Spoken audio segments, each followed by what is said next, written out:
So he's not a good candidate for probation. I'm not giving him probation. Well, And Judge, does he not understand what no contact means? No contact means no contact. Charge where you're choking her. There was a protective order in place, and you were calling the complainant from the Bexar County Jail. Mr. Ross, in each cause number, did you review the application for deferred adjudication with your attorney? Did you understand it and sign it? Yes, I did. And each cause number, did you review the true bill of indictment with your attorney? Did you understand it? And cause number 2025 CR 003533, you're charged with assault, family, household, impeding breath or circulation. And in cause number 2025 CR 004086, you're charged with violation of bond or protective order 2 times or more within 12 months as a third-degree felony. Range of punishment in each of those cause numbers is anywhere from 2 to 10 years in prison and up to $10,000 fine. In each cause number, did you understand that the court would grant your application for deferred adjudication? If for any reason your deferred adjudication were revoked, the court could find you guilty and sentence you up to 10 years in the prison and up to a $10,000 fine. Yes. In each cause number, punishment is to be assessed at 4 years in the prison. There's a $1,500 fine. State is silent on your application. The cases were run concurrently. There's to be no contact with the complainant. And in the cause number ending in 33, there's an affirmative finding of family violence. Did you understand with an affirmative finding of family violence, you're not allowed to own or possess any weapons or ammunition? Yes. Did you understand with an affirmative finding of family violence, you're not allowed to be designated as primary custodial parent? Yes. Then in cause number 2025 CR 003533, how do you plead? Guilty, not guilty, or no contest? No contest. And in cause number 2025 CR 004086, how do you plead? Guilty, not guilty, or no contest? No contest. All right. So in the cause number, and maybe I don't see it, in cause number 86, I don't see the other dates. I don't see the December 6th, December 11th. What those dates are referring to, which I guess we could figure out how to put in these situations where those were days that the defendant called the victim from jail. So those would be reported to jail. All right. So and we've been provided with those, Judge. I'm sorry. We've been provided those. Well, are you stipulating that because he pled no contest? Is there a stipulation that he made phone calls to the complainant from the jail on December 6, 2024 and December 11, 2024? And December 15, 2024, December 20th, 2024, and January 25th, 2025? The last date was not, that was the part of the report attachments where he had allegedly had contacted her through social media after the election. All right. So as far as that, Judge, we're pleading no contest. My client has no prior offenses. No. I'm trying to see if there's. I'm trying to get there as to our application we are applying for deferred adjudication. And so because of that, I would not want him to make any stipulation. So that's why I asked him to plead no contest. Because if the court should grant him deferred, then.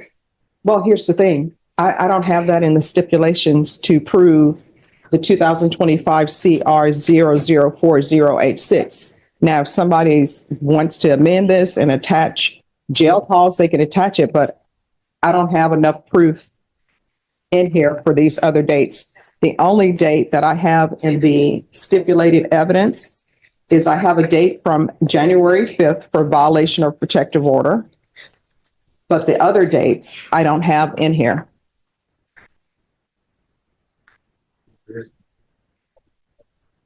Sure. So if y'all want to step back, you can, but in cause number 2025 CR 003533, the court is finding that there's sufficient evidence to find you guilty. The court will defer finding of guilt. It takes about 8 weeks to 12 weeks for a PSI. If you would like to have him come back without a PSI, but just have time to call witnesses, you're more than welcome to do so. So I've conferred with my client, and I've also contacted family members, and my client wishes to waive PSI and just have the court. And that was why we took a little bit of a recess, Judge, before we got on the bench, is just to confirm the criminal history. And so at this time, we're asking the court to waive PSI, and we proceed with sentencing today. All right, and counsel, Where are you saying this? Can you repeat the dates, Judge? The dates that That they're in question? the dates that are in question for the court are, I have a December 3rd. I have a December 5th date. So December 5th and count one, that's paragraph 1. So I'm looking for the December 6th date. I don't see the December 6th date in here. And then there's a December 11th date. I don't see the December 11th date in here. Okay, so where's the, I think she downloaded it, put it on the disk to have as part of the stipulation. If need be. Well, December 2nd was the date of offense. I was just trying to confirm that, Judge. well, so here's the thing. If he's not going to stipulate that what's in the indictment, the dates, then we can't proceed. I can't proceed on those dates.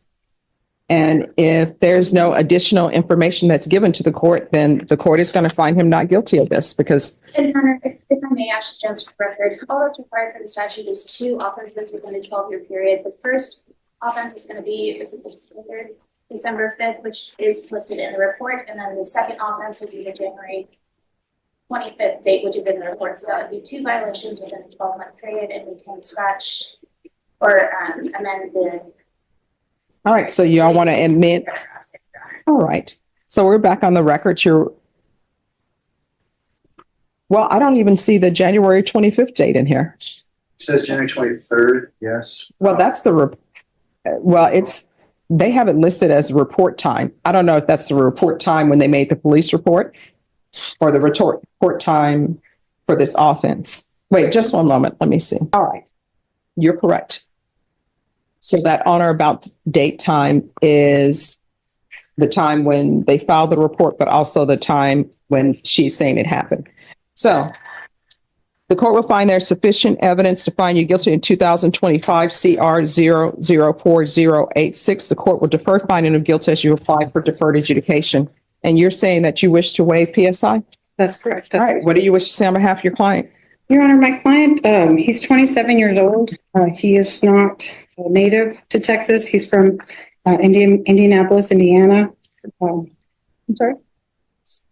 Chicago, Illinois. I apologize, but he, as mentioned before, he's 27 years old. The victim and him are obviously very familiar. They've been together since they were children. So I think since they were like 16 years old. Is that right? 16? 15. Since they were All right. Does he 15. want to testify? No, Judge, let me just finish. I'm so sorry. All right. So you can't get information from him, then turn back to the court to give whatever information he's given you if he's not going to testify. Okay, I'll just All proceed. right. I'm sorry, Judge. No problem. And they do have 3 children together. And obviously they've had a myriad of things happen, I guess, in their lives, and they have both matured and progressed. And my client wishes to accept responsibility. He understands that the only way he's going to see his children, because that was another thing that we talked about, was that there will be a no contact order. That is something that obviously he's vehemently opposed because he does have 3 children. And so I did advise him that this would be part of the plea agreement. And if he wants to hire a lawyer and, get some custody issues and orders in place so that they can go around that order, in order for him to be able to see his children, because obviously the state is not asking for a no contact order with the children. It would only be with the mother, the natural mother, which is the victim here. I have spoken to his father. I am not sure if yesterday he was on the Zoom and standby, and I mentioned him that he would at the same time today. And I don't know if he's in the waiting room or not, but notwithstanding, my client does want to go forward. His father obviously speaks very highly of him. Unfortunately, he did get arrested in February 27th, which is when he got booked for the last time. So he's been obviously in custody for almost going 3 months now. He's got health issues at the jail, Your Honor. He's got psoriasis. He lost about 110 pounds in those 3 months. So he's had some kind of health limitations. And so a lot of that is going into why we have this agreement. Obviously, I've explained to him multiple times, that we could ask for a jury trial from the court. But given the history with these people, that obviously he wants to accept responsibility, and he's wanting to do that today, Judge. And with respects to just putting it on the record, I do want to state that we took a little bit of time going over the criminal history. There was a jury trial that happened in December of 2019 in Indianapolis, Indiana. So that's why I'm sorry I was confused about the city. That there was an actual jury trial, and he was adjudicated not guilty with the same victim. There was also I want the court to take judicial notice of clause number 2025 CI 04103. There was an application for protective order that was made by the victim February 25th, 2025, and it was non-suited in April 17th of 2025. My understanding, and prosecutor wouldn't really talk to me too much with respects to the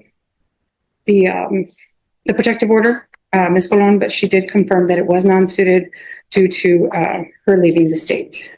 So the victim, Due to what? the witness leaving the state. Okay. So as we stand here today, we have obviously my client hasn't had any contact with her since then. And then, but she has been in contact with the state, which obviously, we know that is for a fact, but obviously he's very concerned for his children. He wants to know their whereabouts. And he did meet with a recruiter, and I did speak to him on the phone. He would not come in for the PSI. His name is, Eggerson is his last name, Sergeant Eggerson. And I did call the number, on Potaranco Road. It's 11223 Potaranco Road. And unfortunately, Mr. Ross was in the process of being recruited to the Army. And so obviously he understands that accepting responsibility for this charge, and should the court grant him deferred, he will not be able to possess a weapon while he's on deferred. But the hope, I guess, is that once he's completed the deferred, is that he'll be able to enlist at that time. So our agreement right now is 4 years. Now the court can give him probation, the court can sentence him, or the court can give him deferred, which I believe he's legally entitled to because he has no convictions. What do you mean he's entitled to deferred adjudication? Okay. Legally? Well, I would ask the court to take that into consideration, that he has no legal convictions under any other ordinary circumstances. He has no prior offenses. Okay, but convictions. And so, but if you're saying he's a first-time offender, all right, but if you're saying he's legally entitled to deferred adjudication on this case, I have no statute. oh, If the court, I have no statute, but I'm just saying as a matter of principle, as a matter of, mercy on my client, the court, I should hope, at least, because again, he's also been in contact with, being recruited, that he would be granted deferred adjudication. And, he wants to move on with his life. He wants to start probation. He understands that should the court grant him probation, he'll have to be here for 45 days, right? You understand? You understand it? And that if he wants his probation to be transferred to Indiana, it'll have to be transferred within that time frame. all right. So what I can And tell they'll you, have to accept that he's not a good candidate for probation. He's not. No, he's not. And let me just tell you why. Based upon everything that I've seen, there was a protective order in place, and you were calling the complainant from the Bexar County Jail. I mean, does he not understand what no contact means? No contact means no contact.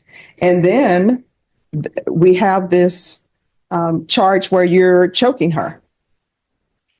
So he's not a good candidate for probation. I'm not giving him probation. In each cause number, I'm finding him guilty. I'm going to sentence him to 4 years in the prison, give him credit for any time served. There's a $1,500 fine, time and money to run concurrent. The cases are to run concurrently. There's to be no contact with the complainant and no contact with minors.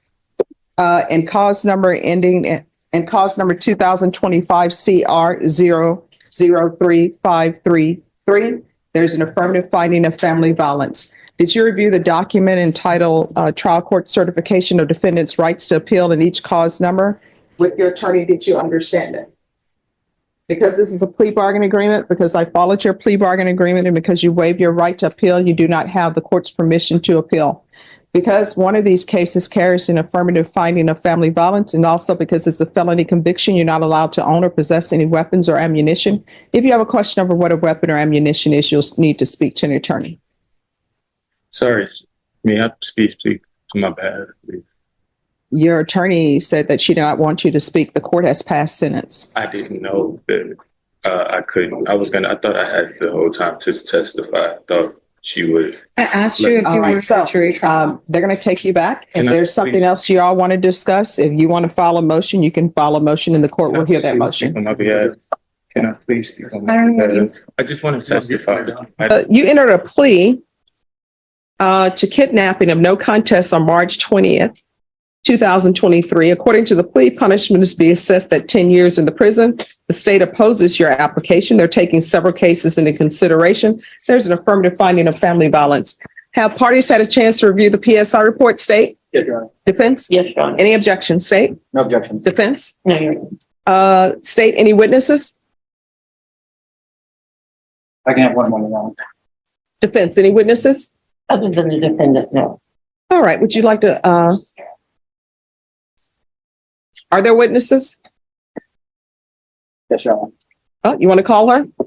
I thought it was for victim impact statement after sentencing. We will be calling her as a witness. I can't hear you, Mr. Burr. Yes. We will be calling her as a witness, Your Honor. All right, call your witness. Mr. Kumar. Your Honor, and I would object to her testifying to anything that we would consider to be a victim impact statement that should be presented to the court after the judge sentences. Okay. All right, call your witness. Your Honor, we call Jennifer Tovar. All right, Ms. Tovar, if you come forward.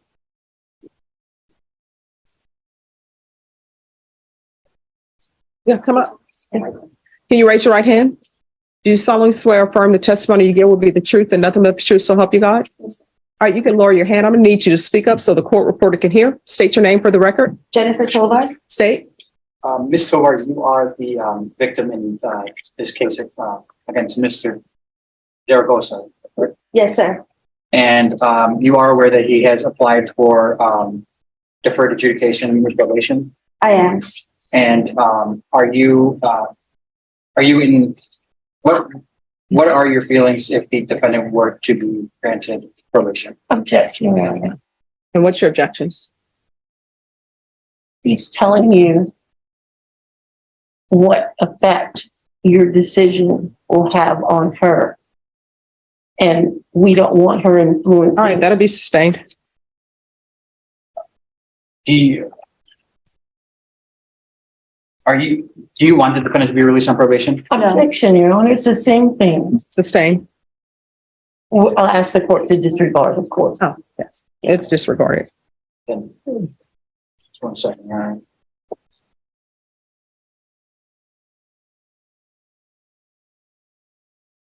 Honor. Ms. Tovar, on December 21st of 2021, can you tell the court what happened? So I visited Ray to pick up Christmas money because me and the kids were living in Atascosa County due to CPS case that we had for domestic violence. Your Honor, I object because it's repetitive. Everything about that offense is in the police report, which was presented to the court as part of our plea package. All right. So just so all parties are aware, I've read the stipulations in its entirety. I always reread those before sentencing, and I read them once I make a decision on whether there's sufficient evidence to find somebody guilty. And I've also thoroughly read the TAP evaluation. So you can ask your next question. Yes. Ms. Tor, have you had any contact with the defendant since these allegations? Yeah, so he calls the house and speaks to myself and the kids. I guess when he can, because he doesn't have No, any there's objection, non-responsive. She answered his question. All right, that'll be overruled. You can continue. Oh, so he has to use, I guess, a pre-collect call that he has because he doesn't have any money on the account to call us. Okay. So, and I don't fund it anymore. I just did for a little while around Christmas time, but no, it's only when he gets a collect call he can call.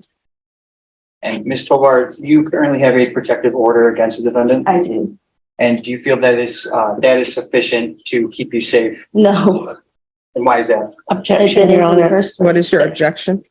She's commenting on what your decision will ultimately do to affect her and her children. All right, that'll be overruled. You can answer the question. No, I don't think so. It didn't in the first place. It didn't. Ray was still coming around and still calling. And while these cases were pending, you did have a no contact order against the defendant, correct? Right. But I was told that to let him talk to the kids. So even though we have a no contact order, that's why, I was taking calls so that he could talk to the kids. I didn't want anybody to say that I wasn't allowing it. Yeah, because they're not part of the protective order. It's just me. Thank you. Nothing further on. All right, defense. No question. All right, thank you. State, do you have another witness? No other witnesses. Your Honor. Defense. It's the defendant himself. All right, if you'll come forward. Could you raise your right hand for me, please? Do you solemnly swear or affirm the testimony you give will be the truth and nothing but the truth, so help you God? Yes, Your Honor. All right, you can lower your hand, state your name for the record. My name is Zaragoza Ray Jr. All right, defense. Thank you. Mr. Tovar, did you want to address the court with regard to why are you requesting her to give you probation? Yes. I feel that given probation, I could complete probation. As you know, I haven't been in trouble before, Your Honor. This is the longest I've been in jail. I feel that I've made a mistake. And if you read the current note I wrote to you, Your Honor, it describes more of my feelings. I want to apologize to the court and I want to apologize to my wife, who we've been together 11 years, 10 years. Been with the family 15 years. All I know is my family, Your Honor. And I'm asking for your leniency and your mercy, Your Honor, for probation classes so I can better myself. Thank you. All right, state, any questions? Yes, Your Honor, briefly. Mr. Tovar, Yes, sir. in this case, you're charged with a violation of a bond of protective order, as well as a repeat violation of a bond of protective order, in addition to the kidnapping, correct? I am. He was. I was. And given that there was a no contact order protecting Ms. Tovar from you, you violated those no contact orders. That is wrong. She came to my home and moved in with me because she had no place to live. I wasn't going to leave my wife and my kids out on the street. So I did not violate it. She came to me, and that's how I violated her. But you were made aware that any contact with Ms. Tovar would be a violation of those bond conditions, is that correct? I was aware, but I was not going to leave my kids and my wife out on the street, sir.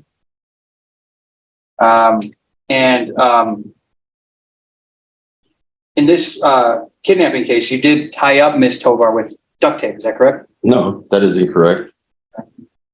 And you said you've never been in trouble before, but you did have a case out of Atascosa County, Texas, for a violation of bond of protective order in that county as well, isn't that correct? That was for phone calls for talking to my children, which I had the right to do. And if you check the records, it says for electronic communication, I was allowed to talk to my kids. And you did abscond during that case on February 9th of 2023, is that correct? Is that? You just didn't do anything and you failed to report. I was in jail. Okay. It's not that I felt the report, it's just I couldn't go. Okay. I was in custody. I'm sorry, I said during that incident, I was in custody, so I couldn't go over there. I have no further questions, Your Honor. Any further questions? No, All right, any other witnesses? no, Your Honor. All right, the court will hear argument. State, you're opposed. Yes, Your Honor. We're opposed to the defendant being granted probation. While you heard from the victim that she does not feel protected just by the no contact order, and that the fact that he was charged with a repeat violation of court order bond condition twice, which are being taken into consideration in this offense, Your Honor, shows that the defendant, whatever the allegations were, completely disregarded the court's order, and telling him that he's not supposed to have any contact with the complainant. But what about his saying that she came to live with him? But Your Honor, regardless of what the allegations are, if he knew that he had these charges pending, No, I understand that, but isn't that mitigating the fact that she chose to go and live with him? Now, I understand financially there are issues, but a no contact order, of course, it's a document, it's on paper, and the defendant knows they're not to have contact with them. But what about his saying that he had a choice? Either his children were going to be on the street with her, or either she was going to come to live with him. But it doesn't appear in that situation, if it's truthful, he didn't go and have her come live with him. She decided to go live with him. that is correct, Your Honor. And while it may be mitigating there, knowing that he did have that no contact order, there are other options for Mr. Tovar to be able to take care of his children without having contact with the complainant. He could have taken the children while Ms. Tovar went to go find another living arrangement. Do you know she wanted him to take the children and leave without her children? That I'm not aware of, Your Honor. Okay. But given that, and given the allegations in this case, Your Honor, we don't feel that we do feel that the defendant is a danger to Ms. Tovar if he were to be granted probation. And so we'd ask that you deny the defendant's application to take it. All right, defense. Thank you, Your Honor. As you know from reading the pre-sentence report, my client doesn't have an extensive criminal history. These offenses, although serious, have really made him take a step back to reassess his life and how he lives his life and how he treats his family. And I think he's expressed rather eloquently in the letter that he tendered to the court. He's going to do whatever it takes to fix himself.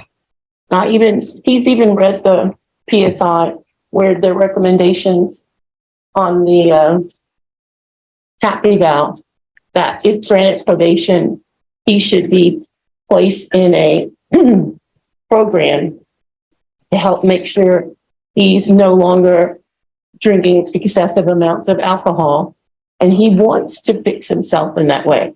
And he's been taking some classes in the jail since he's been in jail. It's been a couple of months now to help him control his demeanor, his anger, everything. He's trying to fix himself.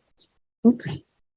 All right, this is what the court is going to do. The court is going to deny your application, find you guilty, sentence you to 9 years in the prison, give you credit for any time served. Take in consideration 2022 CR 7416, 2023 CR 1300, County Court Cause number 698311. There's an affirmative finding of family violence. There's a $1,500 fine, time and money to run concurrent, and there's to be no contact with Jennifer Tovar. Showing you what's entitled trial court certification of defendant's rights to appeal. Did you review that with your attorney? Did you understand it? And did you sign it? Because this is a plea bargain agreement, because I followed your plea bargain agreement, and because you waive your right to appeal, you do not have the court's permission to appeal. Yes, Also, thank because you. this is a felony conviction, and also because there's an affirmative finding of family violence, you're not allowed to own or possess any weapons or ammunition. Do you understand? Yes, Your Honor. Or you can go off the record. You have to make better decisions in your life. Yes, Your Honor. This is just a mistake, Your Honor. I wish. Well, no, it was a choice, and it was a bad choice. Yes, ma'am. And here's the thing, I understand about protective orders. Yes. I understand that sometimes the person who the protective order is supposed to protect, they decide that they're going to go live with the person that there's a protective order against.